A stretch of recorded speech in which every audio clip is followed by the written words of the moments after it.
लेकिन अब नागपुर पुलिस ने उन्हें गिरफ्तार कर लिया है। नागपुर का ये संचालक एक्शन लिया जाएगा। आपको बता दें कि जो पूरा घर है वो 263 में बनाया गया है। उसके घर को ढहाने की प्रक्रिया शुरू है, जहाँ पर 2 से 3 बुलडोजर बुलाए गए हैं और अलग अलग हिस्सों में अलग अलग बुलडोजर के माध्यम से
104 लोगों को अभी तक पहचान कर पकड़ा गया है, जिसमें 92 लोगों को अरेस्ट किया है। 12-18 साल के अंदर के विधि संघर्षित बालक है, उनको उस कानून के तहत उन पर कार्रवाई की गई है। दंगे भड़के या दंगे भड़कने में या लोगों को भड़काने में जिनकी पोस्ट ने काम किया है, ऐसे लोगों को भी हम लोग सह आरोपी बनाएंगे। जिन्होंने पुलिस पर हमला किया है उनको तो निश्चित रूप से अपनी करतूत का भुगतान करना ही पड़ेगा। जो सीसीटीवी फुटेजेस हमारे पास उपलब्ध थे, अलग अलग लोगों ने वीडियोस दिए थे, उन वीडियोस को भी एनालाइज किया गया। पत्रकारों ने भी पुलिस के पास कुछ वीडियोस दिए, उसको भी एनालाइज करने के बाद जो दंगई है उनकी पहचान कर ली गई है। 104 लोगों को अभी तक पहचान कर पकड़ा गया है, जिसमें 92 लोगों को अरेस्ट किया है। 12-18 साल के अंदर के विधि संघर्षित बालक है, उनको उस कानून के तहत उन पर कार्रवाई की गई है। और जब तक आखिरी दंगई को पकड़ा नहीं जाता, ये कार्रवाई रुकने वाली नहीं है। ये कार्रवाई चलती रहेगी। लगातार एविडेंस आ रहा है, उस एविडेंस के आधार पर ये कार्रवाई यहां पर चल रही है। ये भी तय हुआ है कि ये जितना नुकसान दंगइयों ने किया है इसका पूरा हिसाब निकाला जाएगा और ये पूरा नुकसान उनसे वसूल किया जाएगा। और अगर वो नुकसान के पैसे नहीं भरते हैं तो उनकी प्रॉपर्टी को बेचकर ये नुकसान भरपाई की जाएगी। किसी भी हालत में इस प्रकार से किसी को दंगा करके दूसरे को नुकसान पहुंचाने की इजाजत नहीं दी जाएगी। जिनकी गाड़ियों का नुकसान हुआ है सरकार उनको मदद करने वाली है। जो भी हमारे नियम है उन नियमों में बैठाकर हम लोग निश्चित रूप से उनको मदद करेंगे। अगले 7 दिनों में ये मदद करने की हमारी कोशिश होगी।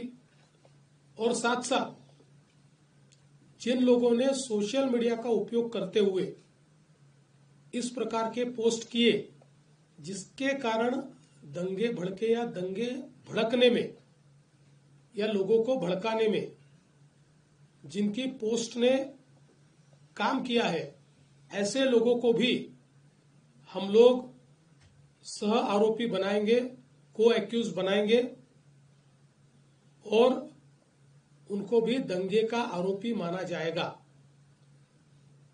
करीब 68 पोस्ट ये अभी तक आइडेंटिफाई करके उसको डिलीट किया गया है। कुछ आइडेंटिफिकेशन अभी भी जारी है। वो आइडेंटिफिकेशन होने के बाद उस पर भी कार्रवाई की जाएगी। नागपुर की एक अपनी संस्कृति है। 1992 के बाद नागपुर में कभी भी इस प्रकार के दंगे नहीं हुए। कभी छोटी मोटी घटना हुई होगी, लेकिन इस प्रकार से आगजनी करना, लोगों के गाड़ियों को तोड़ देना, पत्थरबाजी करना, ये किसी भी हालत में सहन नहीं किया जाएगा। और इस पर कड़ी से कड़ी कार्रवाई ये हमने शुरू कर दी है और ये जारी ही रहेगी जब तक हम लोग ये जो दंगे है इनको सबक नहीं सिखा देते। विशेष रूप से जिन्होंने पुलिस पर हमला किया है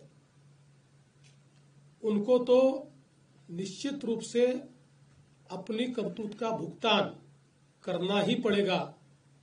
कड़ी से कड़ी धाराएं उन पर लगकर जब तक उनको कठोर से कठोर दंड नहीं होता तब तक हम लोग शांत नहीं बैठेंगे।